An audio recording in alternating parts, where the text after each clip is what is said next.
इसलिए आप सभी को जोहार। आज अभी जो झारखंड का जो ज्वलंत मुद्दा है, छात्रों का आंदोलन और उसके बाद उत्पन्न हुई स्थितियां। झारखंड में छात्रों का आंदोलन लगभग 26 दिनों तक चला और सरकार से लेकर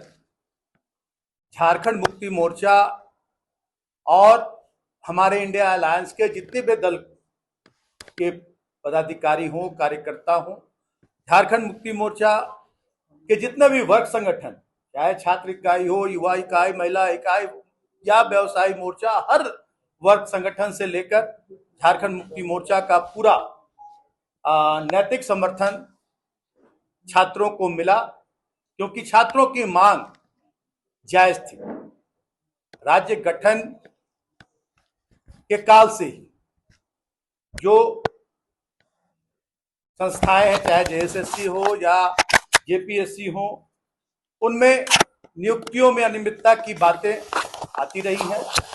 और पहले जेपीएससी से ही ये शक के घेरे में संवैधानिक संस्था है, लेकिन ये कुछ ना कुछ सवाल उठते रहे और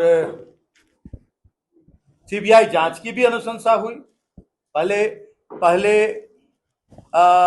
जेपीएससी और दूसरी जेपीएससी में एसीबी ने जांच किया, उसमें ज्यादा संख्या में लोगों पर जो अभ्यर्थी उत्तीर्ण हुए थे, लगभग पूरा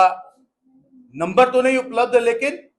लगभग 50 से ज्यादा पहली जेपीएससी में, दूसरी जेपीएससी में भी लगभग 40-45 लोगों पर शक की सुई गई थी एसीबी की।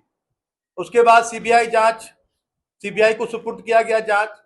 सीबीआई में वो संख्या घटकर 26 और 19 के लगभग आ गई और आज तक वो जांच कहां है, उस जांच के क्या परिणाम आए, ये दूर दूर तक लोगों को पता नहीं। जो लोग शक के घेरे में आए थे, आज वो 2-4-5 साल में सेवानिवृत्त भी हो जाएंगे। और उस समय किसकी सरकार थी ये बताने की जरूरत नहीं है। 2014 में जो सरकार बनी माननीय रघुवर दास जी के नेतृत्व में भारतीय जनता पार्टी की, उसमें भी जो नियुक्तियां हुई, उन नियुक्तियों में क्या गड़बड़ झाले हुए, नहीं हुए, कहां के लोगों को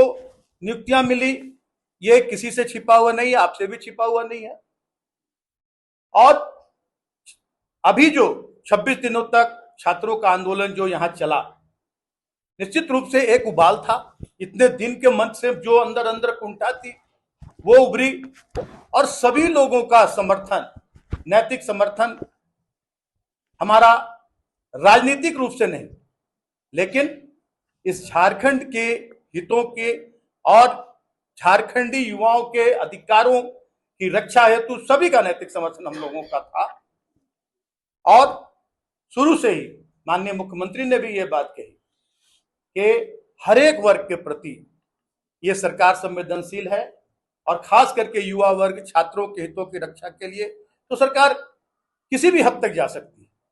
और निर्णय भी आपने देखा होगा कि आंदोलन शुरू होने के पहले ही सीआईडी जांच की प्रक्रिया शुरू हो गई थी और सीआईडी जांच जितनी त्वरित गति से अपने मुकाम पर पहुंच रही है, यह भी पूरा देश देख रहा है। और जो लोग इस छात्र आंदोलन की आड़ में, जिनकी जमीन पूरी तरह से खिसक गई है, इस राज्य में तो कहीं कोई जनाधार नहीं है, अब पूरे देश में भी इनकी नींव हिल गई है। तो जो लोग बौखलाए हुए हैं, बिलबिलाए हुए हैं, भारतीय जनता पार्टी के लोग, जब 2020 परीक्षाएं रद्द की गई, 14वीं जेपीएससी की परीक्षा रद्द की गई, हमारे माननीय मुख्यमंत्री ने 11वीं से 13वीं की जेपीएससी की परीक्षा रद्द की, सीडीपीओ की परीक्षा रद्द कर दी और जो फूड सेफ्टी अफसर की परीक्षा थी वो रद्द कर दी। सारी परीक्षाओं को रद्द कर दिया गया जो टीडीपीएल के द्वारा जितनी परीक्षाएं ली गई थी। और छात्रों में भी एक खुशी की लहर दौड़ी कि उनको उनका हक अधिकार अब आने वाले दिनों में निश्चित रूप से मिलेगा। लेकिन ये जो पार्टी भारतीय जनता पार्टी, जो कभी हिंदू मुस्लिम, कभी मंदिर मस्जिद, कभी नोटबंदी करके अपनी राजनीतिक रोटी सेकती, उन्हें लगा कि हमारे हाथ से बहुत बड़ा हथियार निकल गया। और उनके जो भारतीय जनता पार्टी के जो वैसे लोग